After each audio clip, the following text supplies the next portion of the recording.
আজকে কিন্তু তোমাদের জন্য চিকেনের একটা দুর্দান্ত রেসিপি নিয়ে চলে এসেছি। এর আগেও বহু চিকেনের রেসিপি তোমাদেরকে দিয়েছি, হয়তো ফেসবুক পেজে খুব একটা নেই, কিন্তু ইউটিউব চ্যানেলে প্রচুর চিকেনের রেসিপি আছে, পেয়ে যাবে।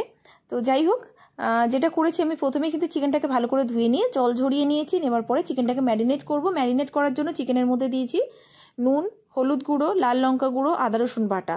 তো সব কিছু দেওয়ার পরে ভালো করে চিকেনটাকে প্রথমে মাখিয়ে নিয়েছি। মাখিয়ে নেওয়ার পরে মোটামুটি ওই আধ ঘন্টা কি 1 ঘন্টা আমি এটাকে এইভাবে ম্যারিনেট করে রেখে দিয়েছি। তারপরে একটু টক দই আমি ফেটিয়ে নিয়েছি।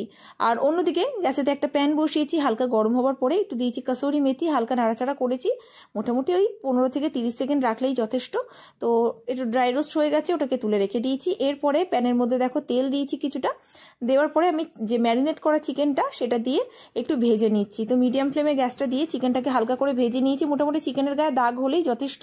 তারপর সবগুলোই চিকেন তুলে নিলাম। নেওয়ার পর এর মধ্যে দিয়েছি তেল দিয়েছি, যেহেতু তেলটা শুকিয়ে গেছে তেলটা দিয়েছি। দেওয়ার পর দেখো একদম ঝিরিঝিরি করে পেঁয়াজ কেটেছি, সেই পেঁয়াজটা এখানে দিলাম। বেশ কিছুক্ষণ নাড়াচাড়া করার পর পেঁয়াজটা একটু ভেজে নিয়েছি, নরম হয়েছে। তো এরপরে দিয়েছি এর মধ্যে আদা রসুনের পেস্ট।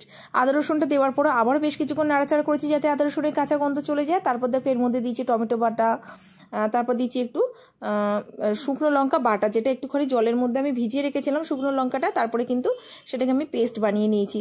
তারপরে এর মধ্যে দিয়েছি এদিকে হলুদ গুঁড়ো, নুন, কাশ্মীরি লাল লঙ্কা গুঁড়ো, ধনে গুঁড়ো, জিরে গুঁড়ো, আর যে কাসুরি মেথিটা আমি একটু ড্রাই রোস্ট করে রেখেছিলাম সেটারই বেশ কিছুটা দিয়েছি, আর সামান্য কিছু রেখেছি লাস্টে দেব।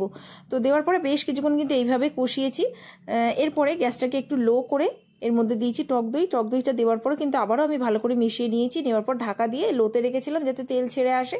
তো তেলটা মোটামুটি ছেড়ে বেরিয়ে এসছে। এরপরে দেখো এর মধ্যে দিয়েছি অল্প একটু দুধটা দিয়ে আবারও কিন্তু আমি ভালো করে মিশিয়ে নিয়ে এর মধ্যে যে চিকেনটা আমি ভেজে রেখেছিলাম সেটাই অ্যাড করে দিলাম। দেওয়ার পরে আবারও চিকেনটা দেখো ভালো করে আমি গ্রেভির সাথে মিশিয়ে নিচ্ছি। তো ভালো করে এইভাবে অনেকক্ষণ ধরে কষিয়ে নিচ্ছি। নেওয়ার পরে এর মধ্যে সামান্য একটু জল আমি অ্যাড করব, খুব বেশি জল যাবে না, কারণ এতক্ষণ ধরে নাড়াচাড়া করেছি, চিকেনটা অনেকটাই কুক হয়ে গেছে। তো যতটুকুনি বাকি মোটামুটি এইবারে এই অল্প একটু জল দিয়ে ঢাকা দিয়ে লোতে রেখে দিলেই কিন্তু চিকেনটা একেবারেই কুক হয়ে যাবে। তো দেখো তাই সামান্য একটু জল ওই যেটার মধ্যে আমি টক দইটা ফেটিয়ে নিয়েছি ওটার মধ্যে করেই দিলাম। দেওয়ার পর দেখো মিশিয়ে নিয়ে ঢাকা দিয়ে একদম লোতে রেখেছিলাম। চিকেনটা প্রায় হয়ে গেছে, দেখতেই পাচ্ছ। তো কালারটা কিন্তু খুব সুন্দর এসেছে।